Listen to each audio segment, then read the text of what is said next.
Okay, we're going to go ahead and set up our Adobe Photoshop file so that we can create our digital cave painting. And we're going to do this in Photoshop.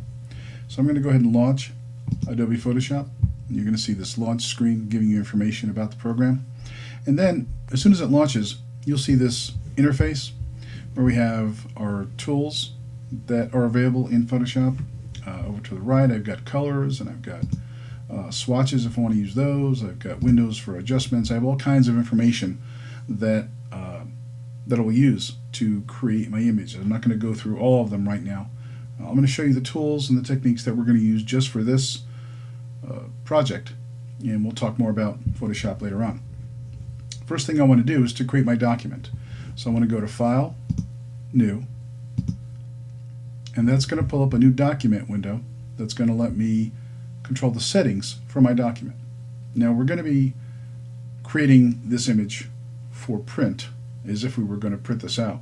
So I'll go over here to Print, and if you notice there are other settings here as well. We can design images for the web, for mobile devices, for all different types of displays that this image might be seen with. But for our purposes, we're going to click Print, and the first default is to create a letter size document. If you notice, it says 8.5 by 11, which is a standard letter size at 300 pixels per inch. Now let's take a look over at the right side for a second.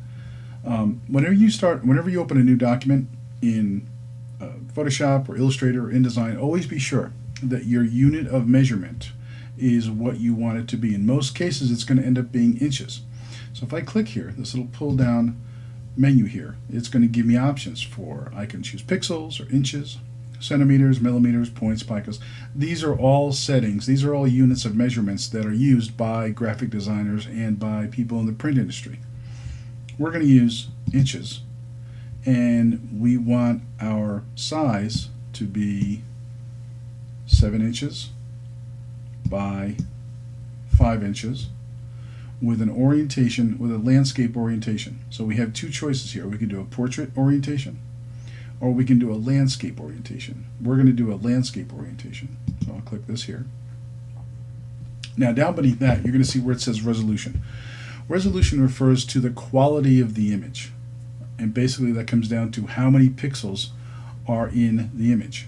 The more pixels, the better, generally speaking. But as a rule of thumb, for print, the general rule is 300 pixels per inch. And let me just take a moment and explain what a pixel is. I'm going to take this photograph right here, and I'm going to open it up in Photoshop.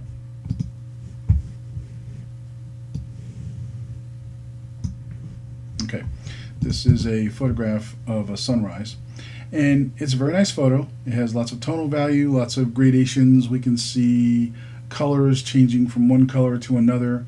Shading, tonal values going from lights to darks and that kind of thing. It looks very nice. But if I take my magnifying glass and I zoom in and I continue to zoom in, the larger we make this image, the more we can start to see what pixels are. And if you take a look, these tiny squares of solid color are pixels. Every Photoshop image is made up of pixels, these solid little blocks of color. And they're so small that when they're seen together at a distance, they give the illusion of having this gradation from one color to the next. But in reality, they're really just solid patches of color. And if we zoom out, they look like there's a gradated tone. But keep in mind that with every Photoshop file, what you're looking at are really thousands and thousands of pixels. All right, so let's go back to our new document. And again, we want to keep our inches, our unit of measurement set to inches. We want to make our width 7 inches and our height 5 inches, and our orientation landscape at 300 pixels per inch. If this were a image we were creating for the web or a kiosk or some kind of digital use, then we would have made the resolution possibly 72 pixels per inch or 96 pixels per inch. And the reason why we use those numbers is because those numbers are the resolution that most monitors display at. So there's no reason to make them any larger than that, because you're just making the file have more memory, but it's not really, the quality's not going to really get any better. So we go with those. But for our purposes, for our print file, we're going to go ahead and keep 300 pixels per inch. Under color mode, we're going to choose RGB. Now we have lots of choices here also. Bitmap, grayscale, RGB, CMYK. We're going to stay with RGB. Now RGB refers to red, green, blue. The reason why we're going to stay in RGB is because most computer monitors display in RGB mode. So in order to make sure that your monitor is displaying the most accurate color, you want to use the color mode that your computer displays at. When we are preparing a file for print at the end, we might want to go ahead and maybe change it to CMYK or some other mode. But while you are working in a Photoshop file, it is always best to work in RGB mode. Okay, we'll make our background contents white, and then we will hit create.